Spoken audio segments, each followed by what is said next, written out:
Welcome back my dear students. ഈ ക്ലാസ്സിൽ നിങ്ങൾ പഠിക്കാൻ വേണ്ടി പോകുന്നത് methods of recording depreciation, charging depreciation to asset account, written down value method. നിങ്ങൾക്ക് അക്കൗണ്ടൻസിയുടെയോ ബിസിനസ് സ്റ്റഡീസിൻ്റെയോ നോട്ട്സ്, വീഡിയോസ് എന്നിവ ആവശ്യമുണ്ടെങ്കിൽ ബ്ലോഗ് സന്ദർശിച്ചാൽ മതി www.manojmelekandi.blogspot.com. ഇനി കഴിഞ്ഞ ക്ലാസ്സുകളിൽ നമ്മൾ methods of calculating depreciation amount എന്നതിൽ രണ്ട് രീതിയിൽ ഡിപ്രീസിയേഷൻ കാൽക്കുലേറ്റ് ചെയ്യാം എന്ന് പഠിച്ചു. Straight line method and written down value method. അതുപോലെ മെത്തേഡ്സ് ഓഫ് റെക്കോർഡിംഗ് ഡിപ്രീസിയേഷൻ എന്നുള്ളതിൽ രണ്ട് മെത്തേഡുകളാണുള്ളത്. Charging depreciation to asset account, creating provision for depreciation. കഴിഞ്ഞ ക്ലാസ്സുകളിൽ നമ്മൾ പഠിച്ചത് സ്ട്രെയിറ്റ് ലൈൻ മെത്തേഡ് പ്രകാരം ഡിപ്രീസിയേഷൻ എമൗണ്ട് കാൽക്കുലേറ്റ് ചെയ്യുകയും charging depreciation to asset account എന്ന രീതിയിൽ ഡിപ്രീസിയേഷൻ റെക്കോർഡ് ചെയ്യുകയും ചെയ്യുകയാണെങ്കിൽ എങ്ങനെ അസറ്റ് അക്കൗണ്ട് തയ്യാറാക്കാം എന്നുള്ളതാണ് കഴിഞ്ഞ ക്ലാസ്സുകളിൽ നമ്മൾ പഠിച്ചത്. ഈ ക്ലാസ്സിൽ പഠിക്കാൻ വേണ്ടി പോകുന്നത് റിട്ടേൺ ഡൗൺ വാല്യൂ മെത്തേഡ് പ്രകാരം ഡിപ്രീസിയേഷൻ എമൗണ്ട് കാൽക്കുലേറ്റ് ചെയ്യുകയും charging depreciation to asset account എന്ന രീതിയിൽ അത് റെക്കോർഡ് ചെയ്യുകയും ചെയ്യുകയാണെങ്കിൽ എങ്ങനെ അസറ്റ് അക്കൗണ്ട് തയ്യാറാക്കാം എന്നുള്ളതാണ് പഠിക്കാൻ വേണ്ടി പോകുന്നത്. നമുക്ക് നോക്കാം. Example 1. A company purchased A building four ₹1 lakh on April 1, 2016. Depreciation is to be provided at the rate of 10% per annum on return down value method. On 31st March 2019, it is sold for ₹50,000. Prepare building account. The company closes its books on 31st March every year. ഇപ്പോൾ ഇവിടെ depreciation calculate ചെയ്യുന്നത് return down value മെത്തേഡിലാണ്. അതുപോലെ building account തയ്യാറാക്കാനാണ് ആവശ്യപ്പെട്ടിരിക്കുന്നത്. അപ്പോൾ നമുക്ക് ആദ്യം ഒന്ന് depreciation calculate ചെയ്ത് നോക്കാം. അതുപോലെ ഈ അസറ്റ് വിൽക്കുമ്പോൾ ലാഭമാണോ കിട്ടുന്നത്, നഷ്ടമാണോ കിട്ടുന്നത് എന്ന് കൂടി നമുക്കൊന്ന് കാൽക്കുലേറ്റ് ചെയ്ത് നോക്കാം. അതിനുശേഷം ബിൽഡിംഗ് അക്കൗണ്ട് നമുക്ക് തയ്യാറാക്കാം. നോക്കാം. Calculation of depreciation and profit or loss on sale. Book value 1st April 2016 1 lakh. 1 ലക്ഷം രൂപക്കാണ് ഈ അസറ്റ് വാങ്ങിക്കുന്നത് ഓൺ 1st April 2016. ആ വർഷത്തെ ഡിപ്രീസിയേഷൻ എന്ന് പറയുന്നത് 1 lakhന്റെ 10%, that is 10,000. Book value on 1st April 2017 എന്ന് പറയുന്നത് 90,000 റുപ്പീസാണ്. ഇനി ആ വർഷത്തെ ഡിപ്രീസിയേഷൻ എന്ന് പറയുന്നത് ആ വർഷത്തെ ഓപ്പണിംഗ് ബാലൻസ് ആയ 90,000ന്റെ 10% ആണ് എടുക്കേണ്ടത്. ബുക്ക് വാല്യൂ മെത്തേഡാണ്, അല്ലെ റിട്ടേൺ ഡൗൺ വാല്യൂ മെത്തേഡാണ്. അതുകൊണ്ട് തന്നെ 90,000 റുപ്പീസിൻ്റെ 10%, ദാറ്റ് ഈസ് 9,000 റുപ്പീസാണ് സെക്കൻഡ് ഇയർ ഡിപ്രീസിയേഷൻ വരിക. ആ ഡിപ്രീസിയേഷൻ കിഴിച്ച് മൂന്നാമത്തെ വർഷത്തെ ഓപ്പണിംഗ് ബാലൻസ് ആയിട്ട് വരുന്നത് 1st April 2018 81,000. ഇനി ആ വർഷത്തെ ഡിപ്രീസിയേഷൻ കാണുമ്പോൾ ഈ മൂന്നാമത്തെ വർഷത്തെ ഓപ്പണിംഗ് ബാലൻസ് എത്രയാണോ അതിൻ്റെ മുകളിലാണ് ഡിപ്രീസിയേഷൻ കാണേണ്ടത്. That is 81,000 റുപ്പീസിൻ്റെ 10%, that is 8,100. അപ്പോൾ അത് കിഴിച്ചു കഴിഞ്ഞാൽ നമുക്ക് book value as on 31st March 2019 എന്ന് പറയുന്നത് 72,900 റുപ്പീസാണ്. അതാണ് നമ്മൾ വിൽക്കുന്ന സമയത്ത് ഈ ഒരു ബിൽഡിങ്ങിൻ്റെ ബുക്ക് വില എന്ന് പറയുന്നത് 72,900 റുപ്പീസാണ്. ഈ ഒരു ബിൽഡിംഗ് ആണ് നമ്മൾ ആ ഡേറ്റിൽ വിൽക്കുന്നത് 50,000 റുപ്പീസിന്. അപ്പോൾ 72,900 റുപ്പീസ് വിലയുള്ള ബിൽഡിംഗ് 50,000 റുപ്പീസിന് വിറ്റ് കഴിഞ്ഞാൽ നമുക്ക് loss on sale of building ആണ് 22,900. അപ്പോൾ ഈ ഒരു പ്രോബ്ലത്തിൽ നമുക്ക് ആകെ ഒരു ബിൽഡിംഗ് മാത്രമേ ഉള്ളൂ. അതുകൊണ്ട് തന്നെ സിമ്പിളായിട്ട് ബിൽഡിംഗ് അക്കൗണ്ട് നമുക്ക് തയ്യാറാക്കാം. നോക്കാം. Building account. 1st April 2016 building വാങ്ങിക്കുന്നു 1 lakh റുപ്പി. അത് ബിൽഡിംഗ് അക്കൗണ്ട് ഡെബിറ്റ് സൈഡിൽ രേഖപ്പെടുത്തുക. 1st April 2016 to bank 1 lakh. ഇനി ആ വർഷം അവസാനം ഈ ഓപ്പണിംഗ് ബാലൻസ് ആയ 1 lakh റുപ്പിയുടെ 10% ഡിപ്രീസിയേഷൻ ചാർജ് ചെയ്യണം. 31st March 2017 depreciation 10,000. Building account total ചെയ്യുക, ബാലൻസ് ചെയ്യുക. 1 lakh ടോട്ടൽ ബാലൻസ് ആയിട്ട് കിട്ടുന്നത് 90,000. ആ ബാലൻസ് നെക്സ്റ്റ് ഇയറിലേക്ക് ബ്രോ ഡൗൺ ചെയ്യുക. First April 2017 to balance brought down 90,000. ഇനി ആ വർഷം വേറെ ആ ബിൽഡിംഗ് ഒന്നും വാങ്ങുന്നോ വിൽക്കുന്നോ ഒന്നും ഇല്ല, അതുകൊണ്ട് ഈ ബിൽഡിങ്ങിൻ്റെ മാത്രം ഡിപ്രീസിയേഷൻ ചാർജ് ചെയ്താൽ മതി. ആ വർഷം അവസാനം 31 മാർച്ച് 2018 ഡിപ്രീസിയേഷൻ ഈ ഇതിൻ്റെ ഓപ്പണിംഗ് ബാലൻസ് ആയ 90,000ൻ്റെ 10% ആണ് ചാർജ് ചെയ്യേണ്ടത്. That is 9,000 rupee. ഇനി ബിൽഡിംഗ് അക്കൗണ്ട് ടോട്ടൽ ചെയ്യുക, ബാലൻസ് ചെയ്യുക. 90,000 റുപ്പി ടോട്ടൽ കിട്ടും. ബാലൻസ് ആയിട്ട് വരുന്നത് 81,000. അത് നെക്സ്റ്റ് ഇയറിലേക്ക് ഓപ്പോസിറ്റ് സൈഡിൽ ബ്രോ ഡൗൺ ചെയ്യുക. First April 2018 to balance brought down 81,000. ഇനി ആ വർഷം അവസാനം ഇതിൻ്റെ ഡിപ്രീസിയേഷൻ നമ്മൾ ചാർജ് ചെയ്യുക. 31 മാർച്ച് 2019 ഡിപ്രീസിയേഷൻ എന്ന് പറയുന്നത് ആ വർഷത്തെ ഓപ്പണിംഗ് ബാലൻസിൻ്റെ മുകളിലാണ് കാൽക്കുലേറ്റ് ചെയ്യേണ്ടത്. That is 81,000 into 10/100, that is 8,100 ആയിരിക്കും ഡിപ്രീസിയേഷൻ. ആ ഒരു ഡേറ്റിൽ ഈ ഒരു ബിൽഡിംഗ് നമ്മൾ വിൽക്കുന്നുണ്ട് 50,000 രൂപക്ക്. ഇപ്പോൾ ബിൽഡിംഗ് വിറ്റിട്ട് നമുക്ക് കിട്ടുന്ന 50,000 രൂപ നമ്മൾ ബിൽഡിംഗ് അക്കൗണ്ടിൽ ക്രെഡിറ്റ് സൈഡിൽ രേഖപ്പെടുത്തുക. ബാങ്ക് 50,000. ഇനി ബിൽഡിംഗ് അക്കൗണ്ടിൽ വേറെ ബിൽഡിംഗ് ഒന്നുമില്ല, ഉള്ള ബിൽഡിംഗ് നമ്മൾ വിൽക്കുകയും ചെയ്തു. അതുകൊണ്ട് തന്നെ ബിൽഡിംഗ് അക്കൗണ്ടിന് ക്ലോസ് ചെയ്യുക. ടോട്ടൽ ചെയ്യുമ്പോൾ 81,000 കിട്ടും. അതിൽ ബാലൻസ് ആയിട്ട് വരുന്നത് 22,900 റുപ്പീസാണ്. അത് loss on sale of building ആണ്. അതിന് നേർക്ക് എഴുതുക പ്രോഫിറ്റ് ആൻഡ് ലോസ്. ഇത്രയായി കഴിഞ്ഞാൽ ബിൽഡിംഗ് അക്കൗണ്ട് കംപ്ലീറ്റ് ആയി. അപ്പോൾ ഇവിടെ നേരത്തെ വരച്ച അതേ രീതിയിലാണ് ബിൽഡിംഗ് അക്കൗണ്ട് വരക്കേണ്ടത്. പക്ഷേ ആകെ വ്യത്യാസം എന്ന് പറയുന്നത് ഡിപ്രീസിയേഷൻ എമൗണ്ട് മാറി വരും. അതിനനുസരിച്ച് വിൽക്കുമ്പോഴുള്ള ലാഭമോ നഷ്ടമോ അതും മാറി വരും. ആ എമൗണ്ട് മാത്രം മാറും എന്നുള്ള വ്യത്യാസം മാത്രമേ കാര്യമായിട്ട് ഉള്ളൂ. ഇനി നമുക്ക് നോക്കാം example 2. A business purchased a computer on April 1, 2011 for rupees 40,000. On July 1, 2012, the computer was sold for rupees 28,000. And on the same date, another computer costing rupees 20,000 was purchased. The company charges depreciation at the rate of 10% per annum on written down value method. Prepare computer account till March 31, 2014. Accounting year ends on 31st March every year. ഇപ്പോൾ ഇവിടെ ഒരു computer നമ്മൾ വിൽക്കുന്നുണ്ട്. അപ്പോൾ ഈ വിൽക്കുന്ന സമയത്ത് ഈ കമ്പ്യൂട്ടറിൻ്റെ ബുക്ക് വില എത്രയായിരിക്കും, അപ്പോൾ വിൽക്കുമ്പോൾ പ്രോഫിറ്റ് ആണോ ലോസ് ആണോ അത് നമുക്ക് ആദ്യം കാൽക്കുലേറ്റ് ചെയ്യാം. ഡിപ്രീസിയേഷൻ്റെ കാൽക്കുലേഷനൊക്കെ നമുക്ക് അക്കൗണ്ട് വരക്കുമ്പോൾ ആ സമയത്ത് തന്നെ നമുക്ക് ചെയ്തു നോക്കാം. അപ്പോൾ നോക്കാം calculation of profit or loss on sale. വിൽക്കുന്ന കമ്പ്യൂട്ടർ വാങ്ങിച്ചിരിക്കുന്നത് 1 ഏപ്രിൽ 2011 അതുകൊണ്ട് തന്നെ കോസ്റ്റ് ഓഫ് കമ്പ്യൂട്ടർ 1 ഏപ്രിൽ 2011 40,000. ആ വർഷത്തെ ഡിപ്രീസിയേഷൻ 40,000ൻ്റെ 10%, that is 4,000. Book value 1 April 2012 36,000. ഇനി ആ ഒരു വർഷമാണ് ഈ ഒരു കമ്പ്യൂട്ടർ വിൽക്കുന്നത്. ആ വിൽക്കുന്ന ഡേറ്റ് എന്ന് പറയുന്നത് ജൂലൈ 1, 2012 ആണ്. അപ്പോൾ ജൂലൈ 1, 2012 ഈ ഒരു കമ്പ്യൂട്ടർ വിൽക്കുന്ന സമയത്ത് ആ വിൽക്കുന്ന വർഷം ഈ ഒരു കമ്പ്യൂട്ടർ 3 മാസമാണ് ബിസിനസ്സിൽ ഉപയോഗിക്കുന്നത്. ഏപ്രിൽ, മെയ്, ജൂൺ ഈ 3 മാസം ഉപയോഗിച്ചിട്ടാണ് വിൽക്കുന്നത്. അതുകൊണ്ട് തന്നെ ആ വർഷത്തെ ഡിപ്രീസിയേഷൻ കാണുന്ന സമയത്ത് 3 മാസത്തെ ഡിപ്രീസിയേഷൻ മാത്രമേ കാണേണ്ടതായിട്ടുള്ളൂ. അപ്പോൾ ഡിപ്രീസിയേഷൻ എമൗണ്ട് എന്ന് പറയുന്നത് ആ വർഷത്തെ ഓപ്പണിംഗ് ബാലൻസ് ആയ 36,000 into 10/100 into 3/12, that is 900 rupees ആയിരിക്കും ആ വിൽക്കുന്ന വർഷത്തെ ആ ഒരു കമ്പ്യൂട്ടറിൻ്റെ ഡിപ്രീസിയേഷൻ. അപ്പോൾ അത് ലെസ് ചെയ്ത് കഴിഞ്ഞാൽ നമുക്ക് ബുക്ക് വാല്യൂ ഓൺ 1 ജൂലൈ 2012 വിൽക്കുന്ന സമയത്ത് അതിൻ്റെ ബുക്ക് വിലയായിട്ട് വരുന്നത് 35,100 റുപ്പീസാണ്. അപ്പോൾ 35,100 റുപ്പീസ് വിലയുള്ള കമ്പ്യൂട്ടറാണ് 28,000 റുപ്പീസിന് വിൽക്കുന്നത്. അപ്പോൾ നമുക്ക് ലോസ് ഓൺ സെയിലായിട്ട് വരുന്നത് 7,100 റുപ്പീസാണ് ലോസ് ഓൺ സെയിലായിട്ട് വരുന്നത്. ഇനി നമുക്ക് കമ്പ്യൂട്ടർ അക്കൗണ്ട് തയ്യാറാക്കാം. അപ്പോൾ കമ്പ്യൂട്ടർ അക്കൗണ്ട് തയ്യാറാക്കുമ്പോൾ ആദ്യത്തെ വർഷം കമ്പ്യൂട്ടർ വാങ്ങിക്കുന്ന എൻട്രി ആദ്യം എഴുതുക.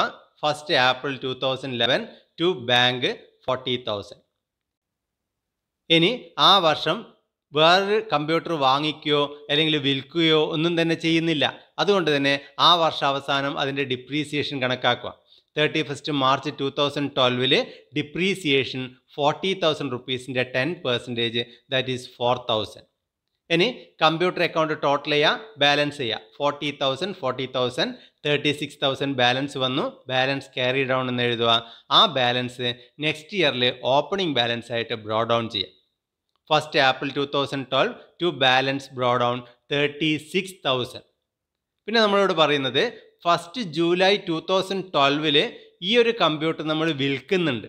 അപ്പോൾ വിൽക്കുന്ന സമയത്ത് അതിൻ്റെ ബുക്ക് വാല്യൂ എത്രയാണെന്ന് നമ്മൾ കണ്ടുപിടിക്കണം. അപ്പോൾ ആ ഒരു വർഷം ആ ഒരു കമ്പ്യൂട്ടർ ബിസിനസ്സിൽ ഉപയോഗിക്കുന്നത് ഏപ്രിൽ, മെയ്, ജൂൺ 3 മാസത്തേക്ക് മാത്രമാണ് ഉപയോഗിക്കുന്നത്. ജൂലൈ 1 വിൽക്കുകയാണ്. അപ്പോൾ 3 മാസത്തെ ഡിപ്രീസിയേഷൻ മാത്രമേ ആ ഒരു വർഷം നമ്മൾ കണക്കാക്കേണ്ടതായിട്ടുള്ളൂ. അപ്പോൾ അത് കാൽക്കുലേറ്റ് ചെയ്യുന്നത് 36,000 ഇൻറ്റു 10/100 ഇൻറ്റു 3/12. 36,000 എന്ന് പറയുന്നത് ആ ഒരു കമ്പ്യൂട്ടറിൻ്റെ ആ ഒരു വർഷത്തെ ഓപ്പണിംഗ് ബാലൻസ് ആണ്. അതിൻ്റെ 3 മാസത്തെ ഡിപ്രീസിയേഷൻ, ദാറ്റ് ഈസ് 900 റുപ്പീസ് വരും. ഇനി ഈ ഒരു കമ്പ്യൂട്ടർ വിറ്റിട്ട് നമുക്ക് കിട്ടിയത് 28,000 റുപ്പീസാണ്. അപ്പോൾ അതും ക്രെഡിറ്റ് സൈഡിൽ രേഖപ്പെടുത്തുക. ബാങ്ക് 28,000. ഇനി ഈ ഒരു കമ്പ്യൂട്ടർ വിറ്റപ്പോൾ നമുക്ക് നഷ്ടമാണ് ഉണ്ടായത് 7,100 രൂപ, 7,100 റുപ്പീസ്. അത് നമ്മൾ നേരത്തെ കാൽക്കുലേറ്റ് ചെയ്തു. അപ്പോൾ ആ ലോസ് നമ്മൾ അക്കൗണ്ടിൽ അഡ്ജസ്റ്റ് ചെയ്യുക. പ്രോഫിറ്റ് ആൻഡ് ലോസ് ക്രെഡിറ്റ് സൈഡിൽ 7,100. അപ്പോൾ ഇപ്പോൾ നമുക്ക് ആദ്യം വാങ്ങിച്ച കമ്പ്യൂട്ടർ നമ്മുടെ ബുക്കിൽ നിന്ന് കംപ്ലീറ്റ് ആയിട്ട് ഇല്ലാതായി. ഇനി നമ്മളോട് പറയുന്നത് അതേ ഡേറ്റിൽ തന്നെ പുതിയൊരു കമ്പ്യൂട്ടർ നമ്മൾ വാങ്ങിക്കുന്നുണ്ട്. 1 July 2012 പുതിയൊരു കമ്പ്യൂട്ടർ വാങ്ങിക്കുന്നുണ്ട്. അപ്പോൾ അത് ഡെബിറ്റ് സൈഡിൽ കാണിക്കുക. 1 July 2012 ടു ബാങ്ക് 20,000. ഇനി നമ്മൾ ഈ ഒരു പുതുതായിട്ട് വാങ്ങിച്ച ഈ ഒരു കമ്പ്യൂട്ടറിൻ്റെ ഡിപ്രീസിയേഷൻ വർഷാവസാനം നമ്മൾ എഴുതണം. ഇപ്പോൾ 31 മാർച്ച് 2013 ഡിപ്രീസിയേഷൻ നോട്ട് കാണിക്കുക. ഈ പുതുതായിട്ട് വാങ്ങിച്ച 20,000 രൂപയുടെ കമ്പ്യൂട്ടറിൻ്റെ 9 months ഡിപ്രീസിയേഷൻ ആണ് കാണേണ്ടത്. കാരണം 1 ജൂലൈയിലാണ് വാങ്ങിക്കുന്നത്. ഇപ്പോൾ July, August, September, October, November, December, January, February, March 9 മാസത്തെ ഡിപ്രീസിയേഷൻ ആണ് കണക്കാക്കേണ്ടത്. അത് 1,500 റുപ്പീസ് വരും. ഇനി അക്കൗണ്ട് ടോട്ടൽ ചെയ്യുക. 56,000. അതിൻ്റെ ഡിഫറൻസ് ആയിട്ട് വരുന്നത് 18,500. അതിന് നേർക്ക് എഴുതുക ബാലൻസ് ക്യാരി ഡൗൺ. അത് നെക്സ്റ്റ് ഇയറിൽ ഓപ്പണിംഗ് ബാലൻസ് ആയിട്ട് ബ്രോ ഡൗൺ ചെയ്യുക. 1 April 2013 to balance brought down 18,500. ഇനി ആ വർഷത്തെ അവസാനം അതിൻ്റെ ഡിപ്രീസിയേഷൻ ചാർജ് ചെയ്യണം. ഒരു കമ്പ്യൂട്ടർ നമ്മുടെ കയ്യിലുണ്ട്, അതിൻ്റെ ഡിപ്രീസിയേഷനാണ് നമ്മൾ ചാർജ് ചെയ്യേണ്ടത്. 31 മാർച്ച് 2014 ഡിപ്രീസിയേഷൻ. നമ്മുടെ കയ്യിൽ ഓപ്പണിങ്ങിൽ ആകെ ഒരു കമ്പ്യൂട്ടർ മാത്രമേ ഉള്ളൂ. അതിൻ്റെ ഓപ്പണിംഗ് ബാലൻസ് എന്ന് പറയുന്നത് 18,500 ആണ്. അപ്പോൾ ഈ 18,500ൻ്റെ 10% ആണ് നമ്മൾ ഡിപ്രീസിയേഷൻ കണക്കാക്കേണ്ടത്. കാരണം റിട്ടേൺ ഡൗൺ വാല്യൂ മെത്തേഡിലാണ് കാൽക്കുലേറ്റ് ചെയ്യുന്നത്. അപ്പോൾ 18,500 ഇൻറ്റു 10/100 ദാറ്റ് ഈസ് 1,850 ആയിരിക്കും ഡിപ്രീസിയേഷനായിട്ട് എഴുതേണ്ടത്. ഇനി അക്കൗണ്ട് ടോട്ടൽ ചെയ്യുക. 18,500 ബാലൻസ് ആയിട്ട് വരുന്നത് 16,650. ഇനി നമുക്ക് നോക്കാം example number 3. Mrs. Logesh Fabrics purchased a textile machine on April 1, 2011 for rupees 1 lakh. On July 1, 2012, another machine costing rupees 2,40,000 was purchased. The machine purchased on April 1, 2011 was sold for rupees 25,000 on October 1, 2013. The company charges depreciation at the rate of 10% per annum on straight line method. Prepare machinery account till 31st March 2014. Accounting year ends on 31st March every year. ഇപ്പോൾ ഈ ഒരു പ്രോബ്ലത്തിൽ ഒരു machinery വിൽക്കുന്നുണ്ട്. അപ്പോൾ വിൽക്കുന്ന സമയത്ത് ലാഭമാണോ നഷ്ടമാണോ എന്ന് നമ്മൾ പ്രത്യേകം കാൽക്കുലേറ്റ് ചെയ്യണം. ഡിപ്രീസിയേഷൻ്റെ കാൽക്കുലേഷനൊക്കെ നമുക്ക് പിന്നീട് ചെയ്യാം. നോക്കാം calculation of profit or loss on sale. First വിറ്റ മെഷീനറി വാങ്ങിച്ചത് 1 April 2011 അപ്പോൾ cost of machine 1 April 2011 1 lakh. ആ വർഷത്തെ ഡിപ്രീസിയേഷൻ 1 lakhന്റെ 10% that is 10,000. Book value first April 2012 90,000. ആ വർഷത്തെ ഡിപ്രീസിയേഷൻ 90,000ന്റെ 10% that is 9,000. Book value first April 2013 81,000. ഇനി 2013 ആ ഒരു അസറ്റ് വിൽക്കുകയാണ്. വിൽക്കുന്ന ഡേറ്റ് 1 ഒക്ടോബറിലാണ്. അപ്പോൾ ഏപ്രിൽ മുതൽ 1 ഒക്ടോബർ വരെ ബിസിനസ്സിൽ ഉപയോഗിക്കുന്നുണ്ട് എന്ന് പറയുമ്പോൾ April, May, June, July, August, September 6 മാസമാണ് ബിസിനസ്സിൽ ഉപയോഗിക്കുന്നത്. അപ്പോൾ ആ ഒരു വർഷം ഈ ഒരു മെഷീൻ്റെ 6 മാസത്തെ ഡിപ്രീസിയേഷൻ മാത്രമേ കണക്കാക്കേണ്ടതുള്ളൂ. അപ്പോൾ ആ ഒരു വർഷത്തെ ഈ ഒരു മെഷീനറിയുടെ മാത്രം ഡിപ്രീസിയേഷൻ എന്ന് പറയുന്നത് അതിൻ്റെ ഓപ്പണിംഗ് ബാലൻസ് 81,000 ആണ്. 81,000 ഇൻറ്റു 10/100 ഇൻറ്റു 6/12 ദാറ്റ് ഈസ് 4,050 ആയിരിക്കും ഈ ഒരു അസറ്റിൻ്റെ മാത്രം ആ ഒരു വിൽക്കുന്ന വർഷത്തെ ഡിപ്രീസിയേഷൻ. അത് ലെസ് ചെയ്ത് കഴിഞ്ഞാൽ വിൽക്കുന്ന ആ ഡേറ്റിന് ദാറ്റ് ഈസ് 1 ഒക്ടോബർ 2013 ഇതിൻ്റെ ബുക്ക് വില എന്ന് പറയുന്നത് 76,950 റുപ്പി ആയിരിക്കും. ഈ 76,950 റുപ്പി ബുക്ക് വിലയുള്ള അസറ്റ് വിൽക്കുന്നത് 25,000 റുപ്പീസിനാണ്. 25,000 രൂപക്ക് വിൽക്കുമ്പോൾ നമുക്ക് ലോസ് ഓൺ സെയിലായിട്ട് വരുന്നത് 51,950 റുപ്പി ആയിരിക്കും. ഇനി നമുക്ക് ടെക്സ്റ്റൈൽ മെഷീൻ അക്കൗണ്ട് നമുക്ക് തയ്യാറാക്കാം. അതെങ്ങനെയാണ് വരുന്നത് നോക്കാം. ടെക്സ്റ്റൈൽ മെഷീൻ അക്കൗണ്ട്, അതിൽ ആദ്യം മെഷീനറി വാങ്ങിക്കുന്ന എൻട്രിയാണ് ഡെബിറ്റ് സൈഡിൽ കാണിക്കുക. 1 ഏപ്രിൽ 2011 ടു ബാങ്ക് 1 lakh. ഇനി ആ ഒരു വർഷം വേറെ മെഷീനറി വാങ്ങുന്നോ വിൽക്കുന്നോ ഒന്നുമില്ല. അതുകൊണ്ട് തന്നെ വർഷാവസാനം അതിൻ്റെ ഡിപ്രീസിയേഷൻ ചാർജ് ചെയ്യാം. 31 മാർച്ച് 2012 ഡിപ്രീസിയേഷൻ 1 lakhന്റെ 10% ദാറ്റ് ഈസ് 10,000. ഇനി മെഷീനറി അക്കൗണ്ട് ടോട്ടൽ ചെയ്യുക. 1 lakh റുപ്പി വന്നു. ബാലൻസ് ആയിട്ട് വരുന്നത് 90,000. അതിന് നേർക്ക് എഴുതുക ബാലൻസ് ക്യാരി ഡൗൺ. ആ ബാലൻസ് നെക്സ്റ്റ് ഇയറിലേക്ക് ബ്രോ ഡൗൺ ചെയ്യാം. 1 April 2012 to balance brought down 90,000.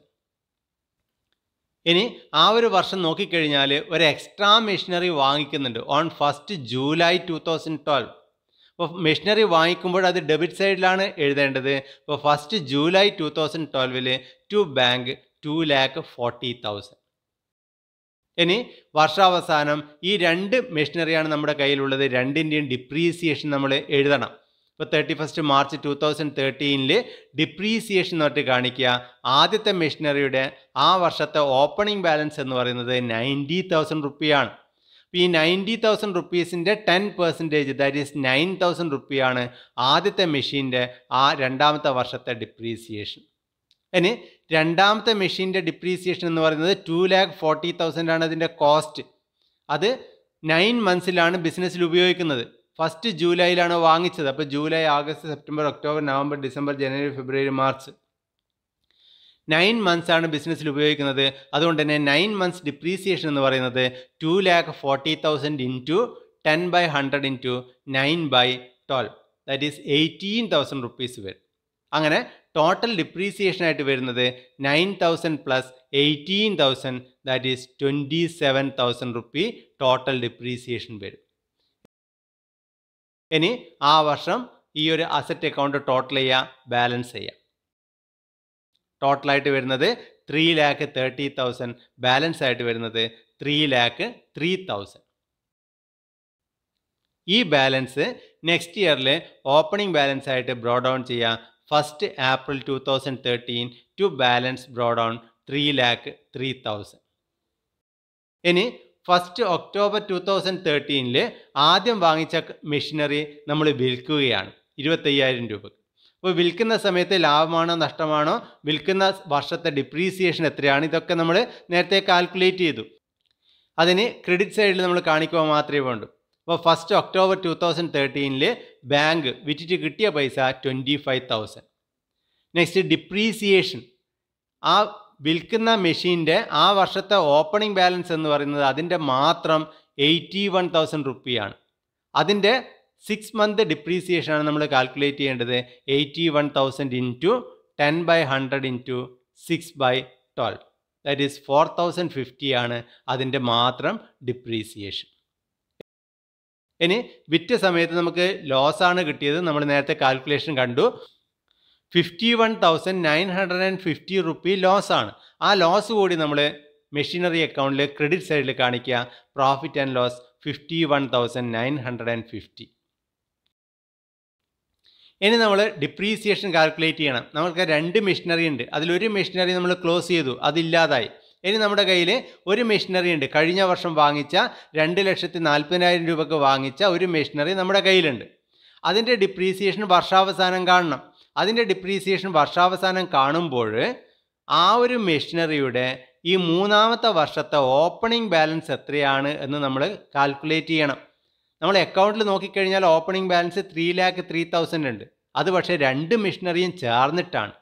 ഒരു മെഷീനറി നമ്മുടെ അടുത്ത് നിന്ന് ഇല്ലാതായി. ഇനി 2ാമത്തെ മെഷീനറിയുടെ മാത്രം 3ാമത്തെ വർഷത്തെ ഓപ്പണിംഗ് ബാലൻസ് എത്രയാണെന്ന് നമ്മൾ കാൽക്കുലേറ്റ് ചെയ്ത് അതിൻ്റെ 10% ആണ് ഡിപ്രീസിയേഷൻ കാൽക്കുലേറ്റ് ചെയ്യേണ്ടത്.